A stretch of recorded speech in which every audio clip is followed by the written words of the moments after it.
Foi uma bênção mesmo. Nós faremos outros. Nós precisamos perseverar, porque o apóstolo Paulo mesmo diz que nós devemos nos esforçar diligentemente por preservar a unidade do Espírito. Todos nós fomos batizados em um só Espírito, e nós não podemos permitir que o espírito de divisão venha sobre nós, seja lá na célula, seja no discipulado, na rede ou na igreja. Isso tem afetado violentamente. Cada vez que há uma divisão, fica um pouco de gente de um lado, um pouco de gente do outro, e uma grande parte se perde. Aqueles que vão e aqueles que ficam, menos mal, mas sempre tem uma grande parte que se perde. E nós estamos orando para que esses irmãos que estão aí fora perdidos possam voltar para a comunhão dos santos, amém? E quando nós estávamos na sexta-feira ministrando louvores, o Senhor me trouxe uma visão poderosa de algo que eu quero compartilhar com os irmãos hoje, que é a visão do tabernáculo. Conseguiu colocar a foto aí? Tem jeito de projetar? Nós estávamos ministrando e o Senhor me trouxe algo no coração, que é exatamente o tabernáculo de Moisés, foi estabelecido por um padrão. Essa é uma foto do tabernáculo. O tabernáculo tinha 3 divisões, tinha o átrio, o lugar santo e o santo dos santos, e tinha muitos móveis que compunham o tabernáculo. Quando alguém entrava no tabernáculo, logo de cara tinha ali o primeiro móvel, que era o altar do sacrifício, aonde os animais eram queimados em holocausto, onde os animais eram sacrificados e eram queimados ali. Logo depois do altar do sacrifício tinha a bacia de bronze com água. Passando a bacia, você tinha a segunda porta, que era a porta de entrada para o lugar santo. Assim que entrava no Santo dos Santos, os irmãos podem acompanhar ali, do lado direito tinha a mesa da proposição, aonde era colocado os pães asmos, os pães da proposição. Do outro lado do lugar santo tinha lá agora o candelabro de ouro, que é onde ficava o azeite com a chama acesa constantemente. E logo depois você tinha ali o altar do incenso, que era bem na porta do Santo dos Santos. Passando a porta do Santo dos Santos, então você tinha ali dentro a arca do testemunho, a arca da aliança, que representava a presença de Deus. É ali que Deus estava. E desde que o homem caiu lá no Éden, Deus estabeleceu uma maneira de se relacionar com ele. Lá no Éden, quando houve a queda, que o homem se viu nu e se envergonhou, tentou fazer roupas com folhas de figueira, mas aquilo não tampava, aquilo aponta para a justiça própria do homem. Então Deus veio, matou um animal, derramou o sangue, pegou a pele e cobriu o homem ali. Aquele homem foi coberto do seu pecado lá no Éden, pela pele do animal inocente que morreu para cobrir o pecado do homem. Depois nós vemos na lei de Moisés que foi estabelecido uma maneira do homem se achegar diante de Deus, e aí deu o tabernáculo. Só que só poderiam ministrar no tabernáculo, poderiam estar ali no tabernáculo, pessoas da tribo de Levi, eram sacerdotes. No átrio tinha um tipo de pessoas que estavam ali para sacrificar os animais e queimar. No lugar santo era uma categoria especial de sacerdotes que poderiam estar ali conduzindo os trabalhos. E no Santo dos Santos, apenas um homem, o sumo sacerdote, poderia entrar uma única vez no ano na presença de Deus, levando o sangue dos animais que foram sacrificados para cobrir o pecado. E a coisa era tão tensa que esse sumo sacerdote, quando ele ia entrar no Santo dos Santos, tinha uma corda amarrada na cintura, porque se houvesse algum tipo de impureza na vida dele, quando ele colocasse o pé lá dentro, que ele passasse pelo véu do santuário que separa o lugar santo dos santos, ele caía fulminado, morto, e ninguém poderia entrar lá para tirar ele de dentro, porque senão morreria também. Então foi uma maneira que Deus estabeleceu, e essa maneira é um caminho pelo qual Deus estabeleceu que nós poderíamos chegar na presença dele. Lá no Éden, Adão e Eva pecou, e toda a descendência deles já nasceram contaminada do pecado. Por isso que Paulo fala na carta aos Romanos: todos pecaram e foram destituídos, carecem agora da glória de Deus. Nós perdemos a glória de Deus que tínhamos lá no Éden, e o tabernáculo é o caminho de você voltar para a presença de Deus. Então eu queria compartilhar com os irmãos, lá no livro de Êxodo, no capítulo 26, a partir do verso 30, fala a respeito desse tabernáculo. Êxodo 26, verso 30, pode colocar. Levantarás o tabernáculo segundo o modelo que te foi mostrado no monte, Deus falando para Moisés. Farás também um véu de estofo azul e púrpura, e carmesim, e linho fino retorcido, com querubins o farás de obra de artista. Suspendê-lo-ás sobre 4 colunas de madeira de acácia, cobertas de ouro. Os seus colchetes serão de ouro, sobre 4 bases de prata. Pendurarás o véu debaixo dos colchetes, e trarás para lá a arca do testemunho para dentro do véu. O véu vos fará separação entre o santo lugar e o santo dos santos. Então, como eu já falei para os irmãos, tinha 3 divisões: o átrio, o lugar santo e o santo dos santos. Quando o homem que estava separado de Deus, o homem caído, não poderia entrar ali. Ele só poderia entrar levando um animal, um cordeiro sem defeito, e apresentaria ao sacerdote. O sacerdote olharia para o animal. Se aquele animal não tivesse defeito, então ele seria imolado, degolado e queimado. O sangue daquele animal seria passado para o outro sacerdote, que levaria lá para dentro. Isso aqui para nós já fala da graça de Deus. O homem era pecador, o homem não poderia se achegar diante de Deus, mas Deus estabeleceu por lei que se esse homem pegasse um animal inocente, um cordeiro, chegasse ali diante do sacerdote, o sacerdote não olharia para o homem. O homem não era digno, o homem era pecador. Todos pecaram e agora foram destituídos da glória. Então, quando o homem chegava ali com o animal, o sacerdote olhava apenas para o animal. Se não tivesse defeito, então ele era imolado, queimado em holocausto, e o pecado daquele homem seria coberto. Aquele sangue do animal tinha um poder de cobrir o pecado, não lavava o pecado.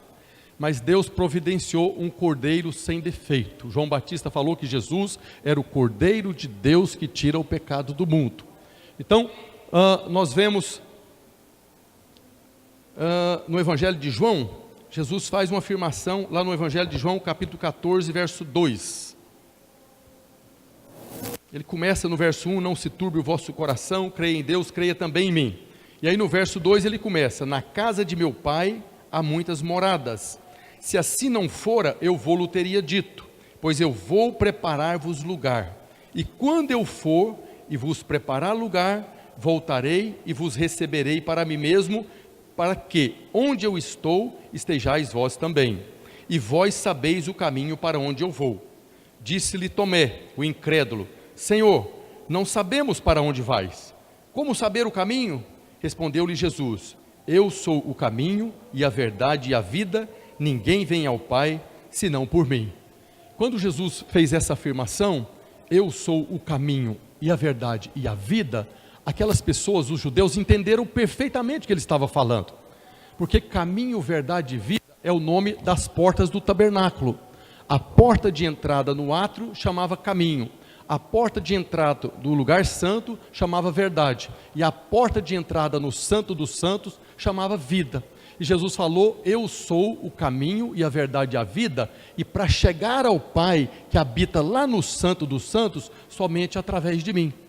Então, quando ele falou aquilo, as pessoas compreenderam que ele seria esse caminho, que nos levaria de volta para lá. E é por isso que os fariseus se levantavam contra ele, que ele estava afirmando isso. Então, a porta do átrio chama caminho, a porta do lugar santo, verdade, e a porta do santo dos santos, vida. Jesus estava dizendo que percorreria esse caminho, prepararia para nós morada, e depois voltaria e nos levaria para ele. E ele afirma que onde eu estiver, vocês estarão também. Então, para que nós pudéssemos voltar para a presença de Deus, para que nós tivéssemos de novo acesso à presença de Deus, não apenas um homem uma vez por ano, mas para que esse caminho fosse aberto, Jesus deveria percorrer o tabernáculo. E foi o que Deus me mostrou. Então Jesus, como homem que queria nos levar para a presença de Deus, ele deveria agora entrar pelo átrio, passar pelo altar do sacrifício, a bacia de bronze, entrar no santo lugar, no lugar santo, está ali os pães, está ali o candelabro, o altar do incenso, e depois ele entraria no santo dos santos. Jesus poderia entrar direto, Jesus não tinha nenhum problema, ele poderia passar pelo altar do sacrifício sem nenhum problema. Por quê? Porque ele mesmo não tinha pecado. Mas qual era o propósito de vida dele? O propósito da vida dele era vir e nos levar de volta para o Pai. Ele era o descendente da mulher profetizado em Gênesis, que viria para esmagar a cabeça da serpente e nos trazer de volta a comunhão do nosso Deus, amém? Os irmãos estão entendendo até aqui? Então Jesus decidiu percorrer esse caminho, mas não sozinho. Ele decidiu nos levar com Ele. Por isso que lá na Santa Ceia, Ele fez uma aliança ali com os apóstolos, que na verdade aquela aliança Ele estava fazendo com toda a humanidade. Para que Ele pudesse nos levar as nossas maldições para a cruz, para que Ele pudesse, era necessário que fosse feita uma aliança. Porque pela aliança, tudo que era nosso passou a ser dele, e tudo que era dele passou a ser nosso. Então, quando ele chegou agora para tomar o caminho para a presença do Pai, nos levando, ele chegou e passou pela primeira porta. Qual que é o nome da primeira porta? Caminho. Fala comigo, a porta do átrio é caminho. Jesus entrou por essa porta, e o primeiro móvel que tinha ali, era o altar do sacrifício, o altar do holocausto. Ali estava o escrito de dívida. Nós estávamos debaixo da condenação do pecado, e o salário do pecado é o quê? A morte. Então aquele altar estava ali, porque a nossa condição nos pararia ali, nós morreríamos. Jesus, que não tinha pecado, para nos levar de volta para o Pai, Ele se ofereceu como sacrifício. Então ali no altar do sacrifício, Jesus foi imolado, e Ele foi queimado em holocausto. A cruz é o altar do sacrifício, aonde Jesus foi queimado, aonde Ele levou o escrito de dívida que estava sobre nós, cravando na cruz. A partir daquele momento não havia mais dívida sobre nós. A cruz foi esse altar, aonde Ele foi oferecido como holocausto, e abriu o caminho para nós irmos ao nosso Pai. Hoje, a porta do átrio, que se chama caminho, está aberta para nós, e quando nós entramos, o primeiro móvel está lá. Para que eu possa me achegar na presença de Deus, eu preciso percorrer esse caminho. O altar do sacrifício está lá. E todas as vezes que eu vou entrar didaticamente na presença de Deus, eu entro através do sacrifício de Jesus, porque foi Ele que abriu esse caminho. Foi Ele que fez com que a porta do átrio fosse aberta, porque Ele morreu no meu lugar. Então, quando eu chego ali diante do altar do sacrifício, aí está lá a cobrança, já foi paga. A partir do momento que está resolvido a condenação do pecado, o escrito de dívida já foi removido, então eu posso agora continuar percorrendo esse caminho. O segundo móvel que tinha no tabernáculo, nós vimos ali, é a bacia de bronze, que tinha água. Nós agora recebemos o pagamento da dívida por substituição. E quando eu chego na bacia de bronze, o bronze na Bíblia simboliza justiça própria, justiça do homem, é a justiça nossa. Só que nós não chegamos ali mais pela nossa justiça, porque Jesus se tornou justiça de Deus no nosso lugar. Porque Ele se tornou justiça de Deus no nosso lugar, eu a chego agora até a bacia de bronze que tem água, mas eu não chego mais com a minha justiça. Olha o que o profeta Isaías fala da nossa justiça. Está lá Isaías 64, verso 6. Mas todos nós somos como imundo, e todas as nossas justiças como trapo de imundícia. Pela nossa justiça, nós nunca poderíamos chegar naquele lugar. Nós pararíamos no altar do sacrifício. Mas quando eu chego ali, diante do altar do sacrifício, agora usando a justiça de Deus em Cristo, então agora eu posso caminhar e chegar na bacia de bronze com água. Essa água da bacia de bronze aponta para o nosso batismo das águas. Eu já fui justificado no altar por Jesus, e agora na bacia de bronze eu testemunho publicamente que eu não estou ali no meu nome, mas no nome de Jesus. Eu estou testemunhando publicamente no batismo das águas, que agora eu não sou mais Senhor da minha vida, mas Jesus é o Senhor da minha vida. Então o batismo das águas é tipificado por aquela bacia de bronze, aonde agora por aquela água eu sou batizado. E a partir do momento agora que eu estou batizado, faço parte do corpo, eu continuo caminhando no caminho do tabernáculo. E agora eu posso passar pela segunda porta, que chama verdade, que é a segunda porta do tabernáculo. A primeira, caminho, altar do sacrifício, bacia de bronze. Segunda porta, que é a porta chamada verdade. Assim que eu entro pela porta verdade, do lado direito no tabernáculo está a mesa da proposição, aonde são colocados os pães da proposição, que são os pães asmos. Esses pães que estão ali simboliza o pão vivo que veio do céu. Amém? É o pão vivo que veio do céu. Esse pão é o pão que nós celebramos na ceia. Quando eu passei agora a porta verdade, os pães estão ali para testificar que Jesus rasgou o véu do santuário pela sua carne. Aqueles pães simbolizam a carne de Jesus, que foi traspassada pelas nossas transgressões, moída pelas nossas iniquidades. Isaías faz uma declaração poderosa a respeito disso. Está lá em Isaías 53.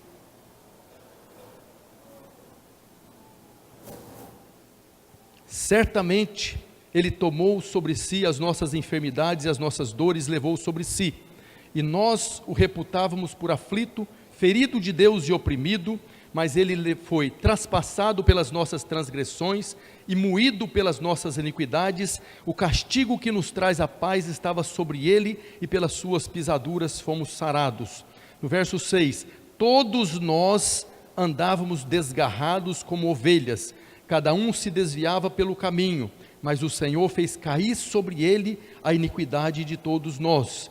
Ele foi oprimido e humilhado, mas não abriu a boca. Como cordeiro foi levado ao matadouro, e como ovelha muda perante os seus tosqueadores, ele não abriu a boca. Por juízo opressor foi arrebatado, e de sua linhagem, quem dela cogitou? Porquanto foi cortado da terra dos viventes, por causa da transgressão do meu povo, ele foi ferido. Isaías está falando dessa condição nossa agora, que já chegamos ali no lugar santo. Nós chegamos ali porque Ele levou essas maldições na sua carne. O pão da proposição simboliza isso. É o caminho que foi aberto. Já passamos pela porta chamada caminho, pela porta chamada verdade. Esses pães é o verbo de Deus, é a carne do Senhor Jesus. Qual que é o problema da igreja hoje? Que muita gente para aqui.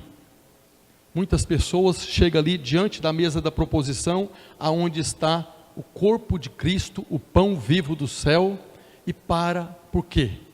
Porque o inimigo chega e fala: para que você possa continuar, tudo bem, você já creu, a salvação foi de graça, mas a partir de agora, você precisa apresentar alguma coisa. Está lá o pão mostrando para nós que a carne dele foi traspassada. Eu deveria comer daquela carne. Nós falamos domingo passado: quem comer da minha carne e beber do meu sangue, eu dou a vida eterna. Mas para muitas pessoas isso não é suficiente. Por quê? Porque o inimigo vem e coloca na mente, além de crer, porque a nossa justiça é pela fé. Olha o que está falando Paulo. Paulo fala algo a respeito disso. Romanos 3, verso 20.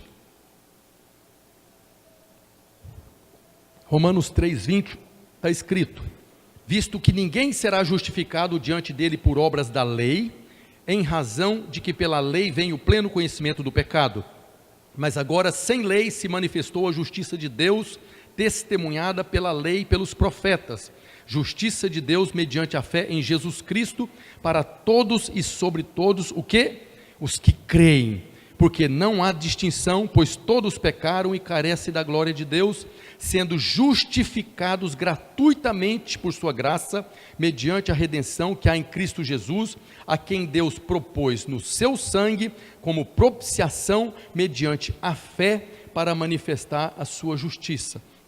Paulo está falando aqui, muitas vezes, é pela fé, é pela graça somente, não é por obras da lei. Porque Jesus se tornou justiça de Deus, nós podemos passar pela bacia de bronze, entrar no Santo dos Santos e chegar ali na mesa da proposição com os pães asmos. Aqui muitas pessoas param porque, além de crer, como Paulo está falando, algumas pessoas colocam: não pode ter pecado mais. Além de crer, tem que parar de beber, parar de fumar, tem que batizar, se não batizar não foi salvo. Então colocam outras condições. Pecar está fora.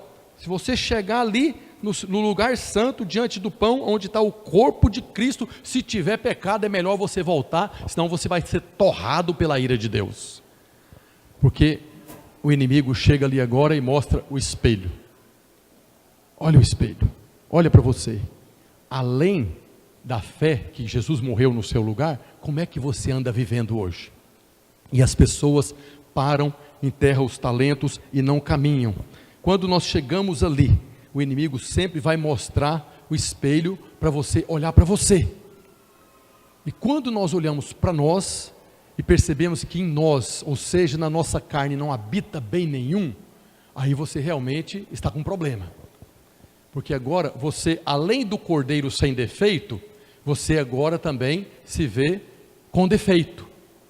Lembra que quando o homem chegava no Velho Testamento com um animal, a única coisa que o sacerdote olhava era o animal, não olhava para o pecador. O homem chegava pecador com o animal para ser sacrificado, o sacerdote não conferia o homem, conferia o animal. Mas agora, quando chegamos ali no lugar santo, próximo da presença de Deus, para desfrutar de todas as promessas, agora eu corro o risco de olhar para mim. É na hora da ceia, avalia-te a ti mesmo. Você tem coragem de comer o pão? Você tem coragem de comer a carne do Senhor Jesus nessa condição? E ali muitos rejeitam, muitos não vêm no dia da ceia, muitos vai para o banheiro na hora da ceia, porque avalia ele mesmo. E aí nesse momento ele deixa de caminhar e chegar na presença de Deus e desfrutar da sua graça. Se nós olharmos para nós, é isso que nós vamos ver. O inimigo tem paralisado muita gente aqui, convencendo pela lei, que é palavra de Deus, que é pão vivo do céu, que estão debaixo de condenação. Quando nós chegamos ali, tem o pão vivo do céu, amém? O pão vivo do céu é a palavra de Deus, é o verbo de Deus. A lei é palavra de Deus? Sim ou não? A lei é palavra de Deus, então a lei é pão do céu também? Sim, lá no Velho Testamento eles comeram o maná do céu, que simboliza esse verbo de Deus, que é alimento para nós. Agora, o diabo mostra para você o espelho, baseado na aliança da lei. Baseado na aliança da lei, o espelho é para você avaliar você mesmo. Se atentamente ouvires a voz do Senhor teu Deus, fizeres o que é reto diante dos teus olhos, cumprir todos os seus mandamentos, obedecer todos os seus estatutos, então você pode continuar caminhando na presença de Deus. Nenhum homem foi capaz de fazer isso, a não ser Jesus. Então, quando nós chegamos ali na mesa da proposição, onde está o corpo de Cristo, o espelho é levantado, não é mais para nós olharmos baseado na velha aliança, mas na nova aliança. E a nova aliança fala que Ele foi justiça de Deus no nosso lugar. Então, quando apresento o espelho ali, eu tenho que olhar para mim e não ver mais a minha face, mas contemplar o quê? A face do Senhor, como para o espelho. Quando o inimigo nos acusa, trazendo condenação, o que nós temos que olhar para o espelho e contemplar, não a nossa face, não a nossa carne que foi encerrada na cruz, mas contemplar a face do Senhor como por espelho. Isso está lá em 2 Coríntios 3,18, os irmãos, se ainda não sabem de cor, é para ficar sabendo de cor esse versículo, que todos nós, com o rosto desvendado, contemplando como por espelho, a glória do Senhor, somos transformados de glória em glória, na sua própria imagem, como pelo Senhor, o Espírito. Todas as vezes que nós olhamos para nós vamos achar imperfeições, mas nós nos achegamos na presença de Deus, não é porque eu sou perfeito ou imperfeito, é porque o Cordeiro de Deus não tinha defeito. O Cordeiro de Deus que tira o pecado do mundo, tirou o meu pecado, resolveu lá no altar do sacrifício, abriu o caminho, e agora eu posso me achegar. Então, no lugar santo, de um lado está a mesa da proposição com os pães, do outro lado está o candelabro com azeite puro e a chama acesa constantemente. Na mesa eu tenho o pão, que é a palavra de Deus, que é o verbo de Deus. Do outro lado, no candelabro, eu tenho o candelabro que simboliza a igreja, Apocalipse mostra isso para nós. Nós temos o azeite que simboliza o Espírito Santo e tem a chama acesa, que é o fogo da presença de Deus. Quando eu chego diante do candelabro, é onde eu vou receber esse azeite do Espírito Santo, que é o testificar da obra consumada lá no altar do sacrifício. Quando eu chego ali diante do candelabro, o Espírito Santo está ali para quê? Para me convencer da justiça? Não, a justiça já foi realizada lá no altar do sacrifício. Ele está ali agora, depois da porta verdade, para me conduzir a toda a verdade. Não é o que Jesus fala? Que o Espírito vai conduzir a toda a verdade. Não precisa preocupar do que falar, porque Ele vai te dar a verdade.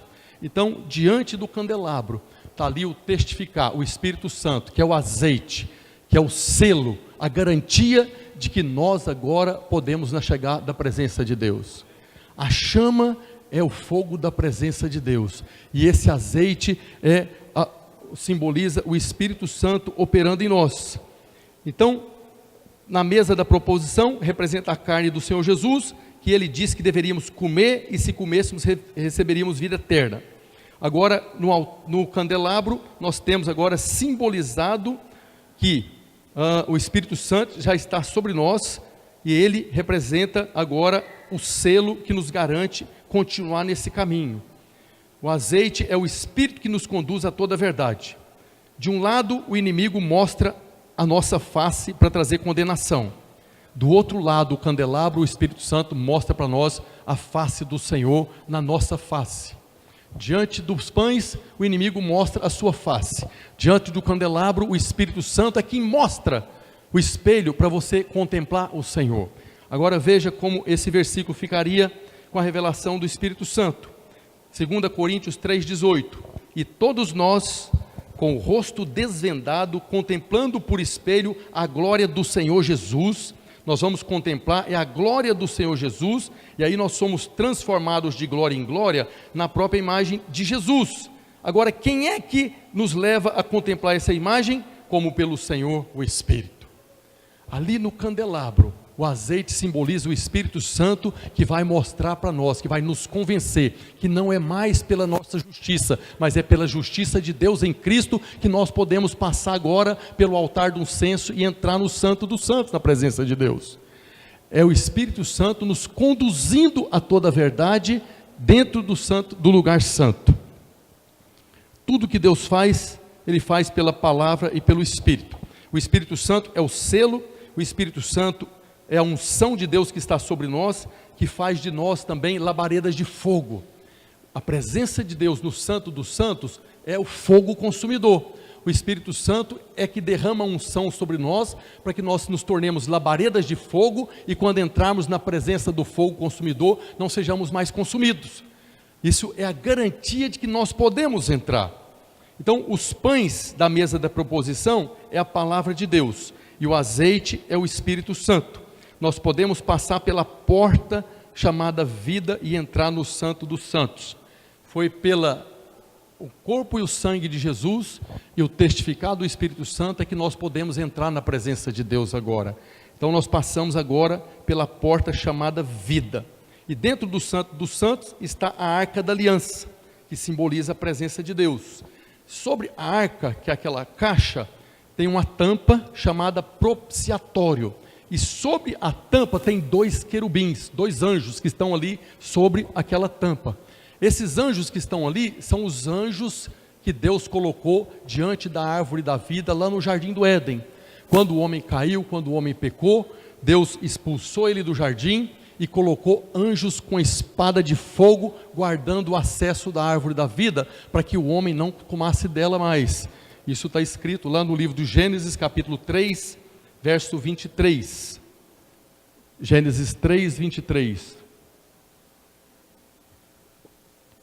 O Senhor Deus, por isso, por causa do pecado, o lançou fora do jardim do Éden, a fim de lavrar a terra de que fora tomado. E expulso o homem, colocou querubins ao oriente do jardim do Éden, e o refugir de uma espada que se revolvia, para guardar o caminho, o acesso da árvore da vida. Quando nós entramos no Santo dos Santos, pela porta vida, nós entramos agora, levando o sangue do Senhor Jesus, que foi derramado lá no altar, o sangue que foi derramado em nosso favor. Nós levamos também agora o selo do batismo das águas, aonde foi lavada a impureza e o testemunho de que Ele é o Senhor da nossa vida. Nós também levamos agora a nossa fé, né, na graça que nos foi concedida pelo testemunho do batismo na bacia de bronze, e também com a palavra da verdade, que é o verbo de Deus, o pão vivo, que é o testemunho que está ali de Cristo nos pães, e também o selo do Espírito Santo, que é o azeite, que é a garantia da justiça que foi feita, a garantia da justificação pelo sangue de Jesus. Então, cada uma dessas coisas que nós pegamos ali no tabernáculo, O sangue no altar, o testemunho público na bacia de bronze, o testemunho da palavra de Deus, o testificar do Espírito Santo. Nós entramos pela porta vida e ali nós temos paz com Deus, amém? Nós temos paz com Deus, por quê? Porque o sangue é colocado sobre o propiciatório. O sangue de Jesus foi derramado como propiciação pelos nossos pecados. E quando nós chegamos ali na presença de Deus, esse sangue é aspergido sobre a arca do testemunho no propiciatório, e aí os querubins afastam, saem dali com a espada de fogo, e nós podemos entrar na presença de Deus. Essa é a glória que nós temos da parte do Senhor. Nós temos um caminho aberto. Isso está escrito lá em Hebreus 10.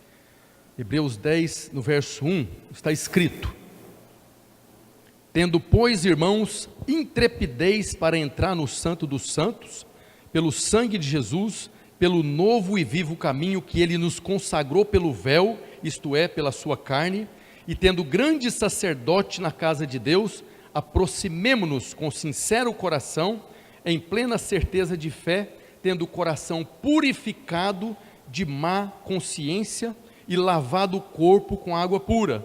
Guardemo-nos, pois, a confissão da esperança sem vacilar, pois quem fez a promessa é fiel para cumprir. Deus é fiel. E aqui é o momento que a obra está consumada. Até esse versículo aqui diz que a obra está consumada, nós podemos entrar com ousadia. Mas na sequência, Hebreus 10, 24, ele começa a falar para nós agora que já chegamos na presença de Deus. É onde eu quero começar a ministrar para os irmãos. O verso 24 diz: para nós, consideremo-nos também uns aos outros, para nos estimularmos ao amor e às boas obras. Não deixemo-nos de congregar-nos, como é costume de alguns. Antes, façamos admoestações, e tanto mais quanto vedes que o dia aproxima. O verso 24 e o verso 25 de Hebreus 10 começa a falar de comunhão. É a comunhão que nós temos que ter, é a unidade que nós devemos ter como igreja. Porque se nós recebemos o amor dele, na presença dele, no Santo dos Santos, então agora nós podemos amá-lo e ter comunhão com ele e com os irmãos. É aquele versículo de Paulo em 1 João 4,19, nós amamos porque ele nos amou primeiro. Esse amor que nós temos para compartilhar com os irmãos, esse amor que nós temos para andar em unidade, preservando a unidade da fé, um só Espírito, nós alcançamos lá no Santo dos Santos, na presença de Deus. Por isso que o inimigo sempre vai tentar fazer com que você não desfrute da graça e do amor de Deus. Sempre vai acrescentar alguma coisa que você deve fazer para que você possa desfrutar da presença de Deus, receber do amor de Deus. Como é que você pode chegar agora e receber o amor de Deus se você está em pecado? Como é que você pode? Aí você pede perdão dos pecados para poder ir, aí depois você peca de novo, agora você não pode mais. Isso fica bloqueando esse acesso. E se eu não tenho acesso, se eu não me aproximo com o coração sincero diante de Deus, eu não desfruto do amor dele, eu não desfruto da graça dele. E aí eu não tenho comunhão com ele e não vou ter comunhão com os irmãos. Nós compartilhamos algumas coisas nas redes sociais a respeito do nosso seminário, falando de unidade. Teve uma irmã preciosa que escreveu uma frase.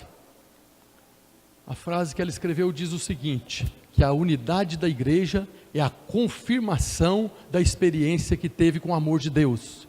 Eu achei maravilhoso. Ela escreveu e eu fiz um bannerzinho e publiquei lá, porque essa é a verdade.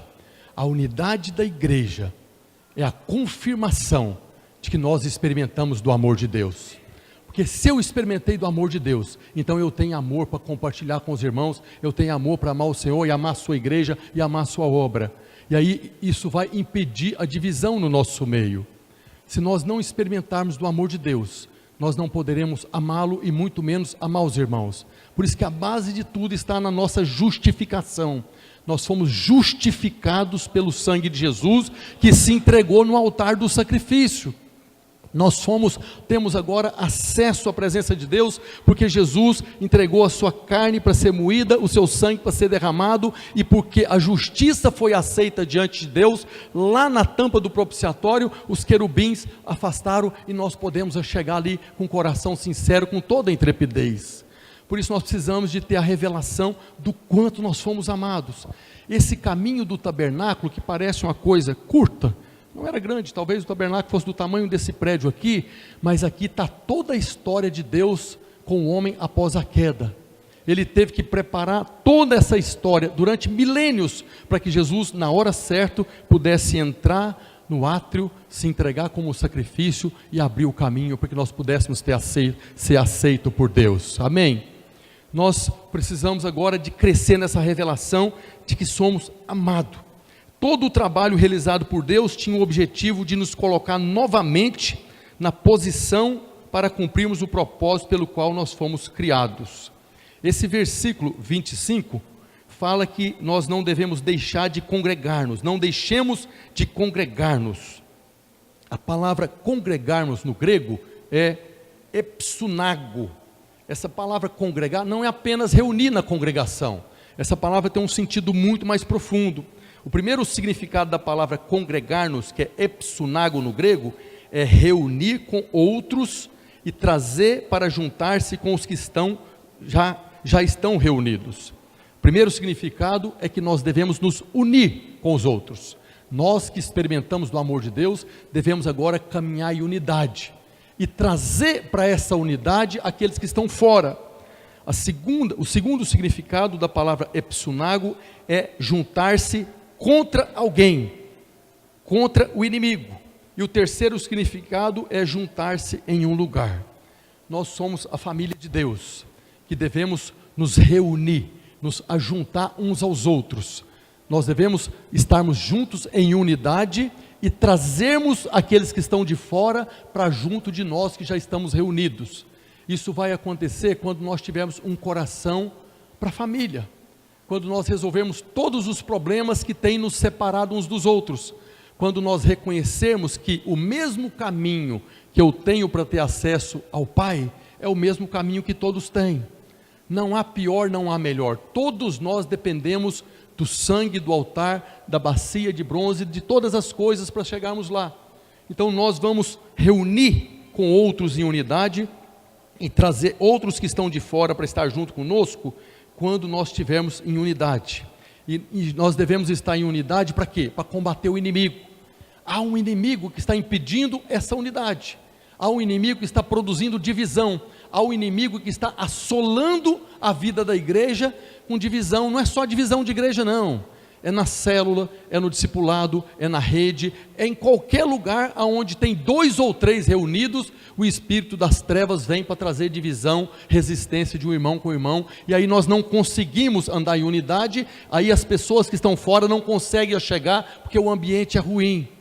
Então nós precisamos agora congregar, nós precisamos agora andar em unidade. Hebreus 2:10 diz, falando a respeito de Deus e do Senhor: porque convinha que aquele por cuja causa e por quem todas as coisas existem, conduzindo muitos filhos à glória, aperfeiçoasse por meio de sofrimentos o autor da salvação deles. Esse versículo está falando que o Pai que fez uma promessa lá no Éden, que nos traria de volta para Ele, teve que aperfeiçoar por meio do sofrimento de Jesus, que é o autor da nossa salvação. O Pai promoveu um sofrimento no Filho, para que nós pudéssemos agora ter acesso novamente à presença dEle. O verso 11, pois tanto o que santifica, o que separa, como os que são santificados, separados, todos vêm de um só. Por isso é que Ele não se envergonha de lhes chamar irmão. Aqui está falando do Senhor Jesus. Ele não tem vergonha de chamar você de irmão. Ele não tem vergonha de chamar o outro de irmão. Ele não tem vergonha de chamar nenhum de nós de irmão, porque Ele abriu esse caminho. Ele, pelo véu da sua carne, Ele abriu o caminho. Tem muitos irmãos que fazem coisas erradas, tem muitos escândalos que acontecem, mas nenhum deles, se nasceram de novo, o Senhor Jesus tem vergonha de chamá-los de irmão. Nós às vezes temos. Nós às vezes temos mais do que vergonha, às vezes temos mágoa, ressentimento, às vezes temos resistência, às vezes não queremos sequer sentar do mesmo lado que o irmão está.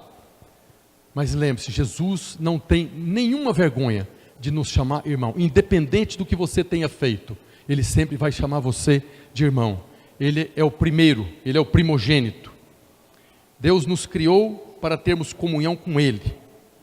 Quando nos criou lá no Jardim do Éden, Ele nos deu a sua imagem, nos criou conforme a sua semelhança, ou seja, Ele nos deu autoridade por carregarmos a imagem dEle. Nós perdemos essa imagem lá, mas Jesus veio e restaurou essa imagem em nós. Lá no Jardim do Éden, quando Deus nos criou, Ele estabeleceu um propósito, pelo qual nós devemos caminhar. O propósito de Deus lá no Éden não mudou, continua o mesmo. A obra da cruz apenas nos colocou na posição novamente para podermos cumprir o projeto de Deus. Está lá em Gênesis 1:28. Gênesis 1:28 está escrito: e Deus os abençoou, o homem, e lhes disse: sede fecundos, multiplicai-vos, enchei a terra e sujeitai-a, dominai sobre os peixes do mar, sobre as aves do céu e sobre todo animal que rasteja pela terra. Esse era o projeto de Deus para nós, o propósito de Deus para nós, é que nós fôssemos fecundo, multiplicar, encher a terra. Esse ser fecundo, já falei para os irmãos, falar novamente, ser fecundo é conceber uma outra vida. Deus criou o homem, Adão e Eva, e deu para eles a imagem dele, e falou: agora vocês vão ser fecundos, vocês vão gerar uma outra vida, e vocês vão multiplicar a minha imagem que eu dei para vocês, nos seus filhos. E à medida que você vai multiplicando e transferindo a imagem, você vai encher a terra de filhos de Deus. Esse era o projeto inicial de Deus, mas quando o homem pecou, ele perdeu a imagem. Ele perdeu aquela imagem, mas continuou multiplicando. E foi produzindo cada vez mais homens, não com a imagem de Deus, mas com a imagem do maligno, que é esse mundo que jaz do maligno que está aí. Então Deus agora, em Cristo, restaurou essa posição. Mas o projeto continua o mesmo. Sede fecundos, multiplicai, enchei a terra, sujeitai e dominai sobre os peixes do mar, sobre as aves dos céus e sobre todo animal que rasteja pela terra. Esses animais que ele está falando aqui, que nós deveríamos sujeitar e dominar, não são os animais que foram criados ali do Gênesis, cada um segundo a sua espécie. Esses animais simbolizam demônios, simboliza as hostes malignas. Quando você vê lá no Gênesis capítulo 1, verso 1, falei isso com os irmãos aqui no seminário, coloca Gênesis 1:1. Lá está escrito: no princípio criou Deus os céus e a terra, ponto. Você pode ver que tem um ponto ali. Tudo que Deus faz perfeito. Tudo que Deus faz é maravilhoso. Então no princípio Ele criou toda a criação, os céus e a terra, de maneira maravilhosa. Mas no verso 2 fala que a terra, e somente a terra, está sem forma e vazia, e havia trevas sobre a face do abismo. Mas não foi Deus que criou a terra? Por que ela agora está sem forma e vazia? Por que o universo também não está sem forma e vazia? Aí há o entendimento teológico que entre o verso 1 e o verso 2 foi quando Lúcifer se rebelou contra Deus e foi lançado aqui na terra. Deus criou a terra maravilhosa, como todos os céus, mas porque Lúcifer foi lançado aqui, a terra se tornou sem forma e vazia e havia trevas. No verso 3, quando Deus diz: haja luz e houve luz, Ele não estava criando a terra, Ele estava restaurando a terra. Ele estava agora preparando essa terra. Por quê? Porque a terra se tornou o único lugar do universo onde a autoridade de Deus era questionada. A terra se tornou o único lugar de Deus que a autoridade era questionada e estava produzindo agora uma falta de harmonia total na criação. Então Deus começou a restaurar a terra: haja luz, haja firmamento, água, separa as águas. E Ele foi preparando esse planeta novamente, até que separou um lugar que Ele chamou de Jardim do Éden. E ali no Jardim do Éden, Ele criou o homem e colocou e deu essa ordem para ele: sujeitai e dominai sobre os peixes do mar, sobre as aves do céu, sobre todo animal que rasteja pela terra. Por que esses animais apontam para demônios? Ele fala peixes do mar. Por que peixes do mar só? Por que não peixes do rio? Porque o rio, a água corre. O rio é águas vivas, que simbolizam o Espírito Santo. O mar na Bíblia significa lugar de habitação de demônios. Lembra quando Jesus encontrou com o gadareno, que tinha uma legião de demônios? Jesus foi expulsar a legião, os demônios pediram, deixa-nos ir para os porcos, não nos manda para o abismo. Jesus pode ir, eles foram para os porcos precipitaram e caíram onde? No mar. O mar é o lugar de habitação de demônios. Aí ele fala das aves dos céus. Por que não as aves da terra? Tem ave na terra, galinha e pato são aves. Mas por quê? Porque essas aves simbolizam demônios. Lembra do livro do profeta Daniel? O arcanjo Miguel teve que vir combater o principado da Pérsia, que estava resistindo o anjo Gabriel de levar a mensagem. Ele veio, combateu nas regiões celestiais e Gabriel trouxe a mensagem. Outro texto que testifica que essas aves são demônios é a parábola do semeador. Na parábola do semeador, Jesus fala que a primeira semente que caiu à beira do caminho. E aí as aves dos céus vieram e arrebataram. Na interpretação ele fala que o maligno vem e arrebata a palavra que foi ministrada. Isso é um cuidado que nós temos que ter. Em todo lugar onde a palavra é ministrada, há os 4 tipos de pessoas que é mencionado nessa parábola. Algumas pessoas podem estar escutando o que eu estou falando aqui, e essa semente está achando um lugar duro no coração, e o maligno está arrebatando. É as aves dos céus. E o outro animal que Deus falou que nós deveríamos subjugar é os répteis. Qual foi o animal que o diabo usou para seduzir o homem? A serpente. É um animal que rasteja pela terra. Então, para nós o propósito continua o mesmo. Nós fomos restaurados na imagem de Deus no nosso espírito para sujeitar e dominar sobre os peixes do mar, sobre as aves dos céus e sobre todo animal que rasteja pela terra. A nossa missão continua a mesma: resistir ao poder das trevas. O mundo jaz no maligno e a autoridade de Deus é questionada. A obra foi consumada no sentido de que nós fomos colocados de novo na posição. E aí nós somos a igreja, a família, que devemos andar em unidade para combater essas aves, esses peixes e esses répteis. Se nós não andamos em unidade, ele vem e coloca nós de novo numa condição de perder a autoridade. E nós não podemos cumprir o propósito. Então agora nós precisamos congregar. Nós precisamos epsunago, nós precisamos andar em unidade. O nosso seminário foi só para falar de unidade, de nós sustentarmos a unidade da igreja na célula, no discipulado, na rede, em toda a igreja. Nós não somos a maior igreja de Manaus, talvez hoje somos uma das menores, mas se nós mantermos um coração em unidade, preservando a unidade do Espírito, nós vamos experimentar o crescimento, porque Deus vai acrescentar pessoas dia a dia, na sua célula, dia a dia, aqui no nosso culto, e nós vamos crescer. Mas nós precisamos investir, esforçar diligentemente por preservar a unidade do Espírito. Por isso é tão importante essa questão da unidade.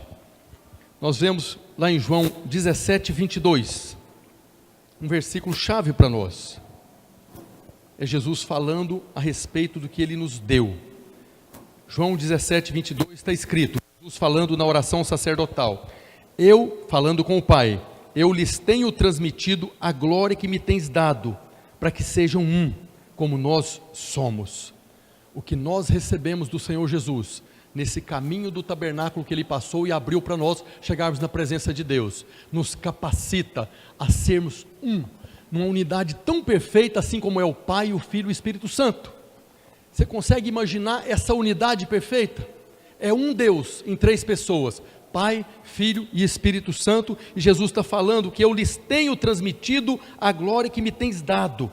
Pai, eu lhes tenho transmitido, eu tenho dado a glória que o Senhor me deu para eles, para que eles sejam um como nós somos. Nós temos uma capacidade que nós não conhecemos. Nós temos uma capacidade não apenas de sermos um na igreja videira, igreja local. Nós temos uma capacidade de sermos um em todas as denominações, sem crítica, sem zombaria, sem nada, cada um vivendo segundo o chamado que tem. Nós temos a capacidade, o potencial de sermos um, como o Pai, o Filho e o Espírito Santo é. Isso é maravilhoso e é poderoso e é uma responsabilidade que nós temos. Nós temos uma visão que Deus nos deu, de sermos esse povo que vai edificar uma igreja de vencedores, aonde cada um é um sacerdote, que hoje pode entrar na presença de Deus, aonde cada casa é uma extensão da igreja.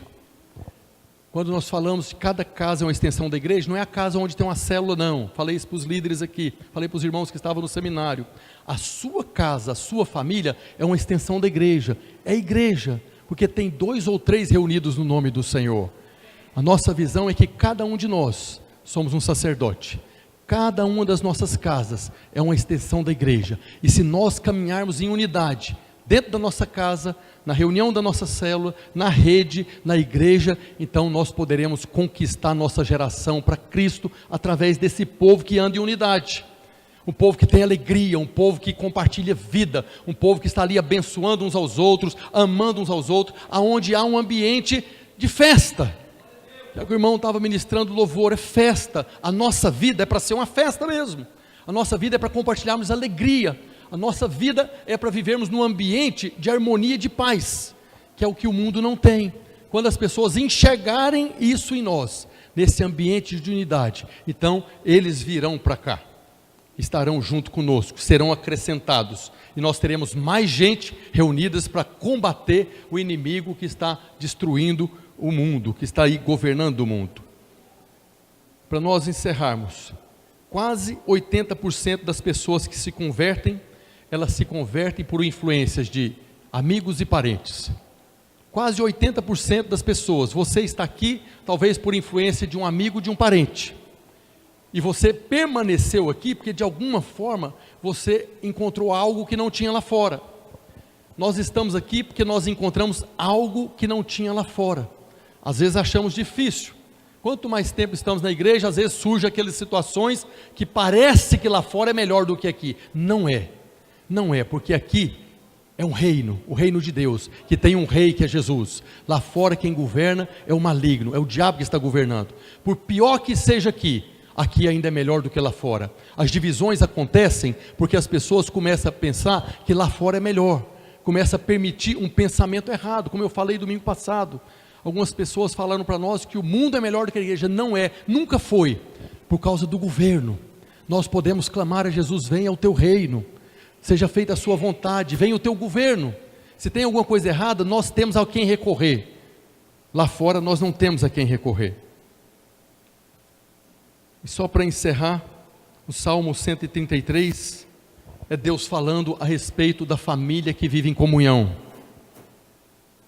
Deus falando: ó, como é bom e agradável viver unidos, irmãos. É como óleo precioso sobre a cabeça, o qual desce para a barba de Arão, e desce para a gola de suas vestes. É como o orvalho do Hermon, que desce sobre os montes de Sião. Ali ordena o Senhor a sua bênção e a vida para sempre. Esse salmo fala que Deus já ordenou a sua bênção para sempre, naquele lugar onde os irmãos vivem em comunhão. Ó, como é bom e agradável viver unidos os irmãos comigo. Esse óleo escorre da cabeça de Arão, que é o sumo sacerdote. Nós temos um sumo sacerdote que é Jesus, é o cabeça. Esse óleo escorre dele para nós, cada um dos membros do corpo. Se nós estivermos em união, em unidade, essa unção, esse poder, esse óleo que escorre dele, vai alcançar cada um de nós. E nós vamos poder cumprir o nosso propósito e vamos desfrutar de todas as promessas que Deus nos deu. A única coisa que nós precisamos é guardar, é esforçar por preservar a unidade do Espírito. Queria convidar você a ficar de pé, a nós fazermos uma oração. Eu tenho certeza que nós experimentaremos de avivamento, mas o avivamento não é em nós, o avivamento é para quem está morto. Nós precisamos de estar unidos, compartilhando da vida de Deus, e a partir do momento que nós estivermos nessa perfeita unidade, aí as pessoas que estão mortas vão receber vida. O avivamento é para alcançar pessoas que estão lá fora. O que nós precisamos é de chegar com o coração sincero, como Hebreus diz, nos achegarmos com o coração sincero, livre de toda influência errada diante de Deus, e colocar na presença dEle aquilo que nós necessitamos. Nós temos orado por unidade. Agora essa unidade sou eu com você, você comigo, você com o irmão, você com outro irmão, com todos os irmãos. E sempre vai ter tentação de ter problemas, mágoas e ressentimentos.